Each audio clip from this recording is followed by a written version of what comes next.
প্রতিদিন ভাত রুটি সবজির ব্যবস্থা করতে জেরবার মোদী সরকারের বাজেটে তিমিরেই আম আদমি পার্টি। আম আদমি এবং কংগ্রেসের প্রশ্ন যে মূল্যবৃদ্ধি মোকাবিলা কিভাবে তা নিয়ে কেন একটা কথাও বলা হলো না। পাল্টা কেন্দ্রীয় অর্থমন্ত্রীর দাবি দেশে মূল্যবৃদ্ধি নিয়ন্ত্রণেই রয়েছে।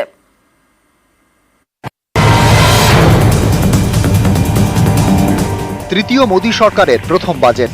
সাধারণ বাজেটে সাধারণের নজরে থাকে জিনিসপত্রের দাম বাড়া কমায়। সবাই চান নিত্য প্রয়োজনীয় জিনিসের দাম কমুক, নাগালের মধ্যে থাকুক চাল ডাল সবজি। কিন্তু এবারের বাজেটে এই নিয়ে কোনো দিশাই মিলল না। The deflators assumed by the government have been severely criticized by several knowledgeable economists, and nothing in the budget speech gives us the confidence that the government will seriously tackle the issue of inflation. India's inflation continues to be low, stable, and moving towards the 4% target. মঙ্গলবারের বাজেটে কৃষি ক্ষেত্রে 1.52 লক্ষ কোটি টাকা বরাদ্দ করা হয়েছে। বাজারে সবজির যোগান বজায় রাখতে নতুন উদ্যোগের কথা বলেছেন অর্থমন্ত্রী। জলবায়ু পরিবর্তনের সঙ্গে তাল মিলিয়ে নতুন ফসল চাষ করা হবে বলেও ঘোষণা করা হয়েছে। এখানেই অনেকের প্রশ্ন,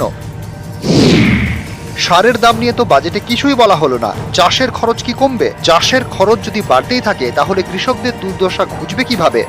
বাজেটে যা শুনলাম তাতে তো চাষিদের জন্য কোনো চিন্তাধারাই নেই। আশা করেছিলাম যে আমাদের জন্য কোনো ভর্তুকি দেবে, সার বা চাপান বা কীটনাশক কোনো কিছু দিতে আমরা ফেসিলিটি পাচ্ছি না।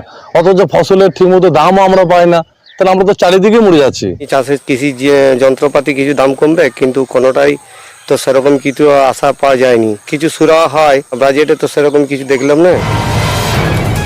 সারের দাম বাড়লে ফসলেরও দাম বাড়বে, এতে গরিব মধ্যবিত্তের পকেটে চাপও বাড়বে। 2047-এ বিকশিত ভারত হবে, কিন্তু তার আগে 2025, 26, 27, 28 তো আমাকে বেঁচে থাকতে হবে।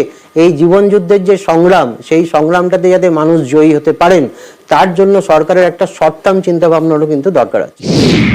গ্রামোন্নয়নে 2.66 লক্ষ কোটি টাকা বরাদ্দ হয়েছে বাজেটে, কিন্তু গ্রামে গরিবদের আয়ের অন্যতম বড় ভরসা 100 দিনের কাজ। বাজেটে এই 100 দিনের কাজে বরাদ্দ 60,000 কোটি থেকে বেড়ে হয়েছে 86,000 কোটি, কিন্তু অনেক দিন ধরে এই প্রকল্পে বাংলার জন্য কোনো বরাদ্দই করা হচ্ছে না।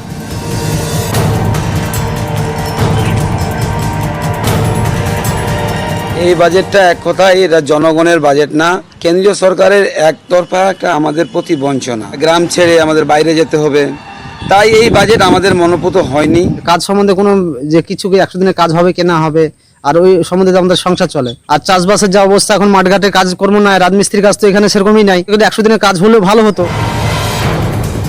নিউজ 18 বাংলা।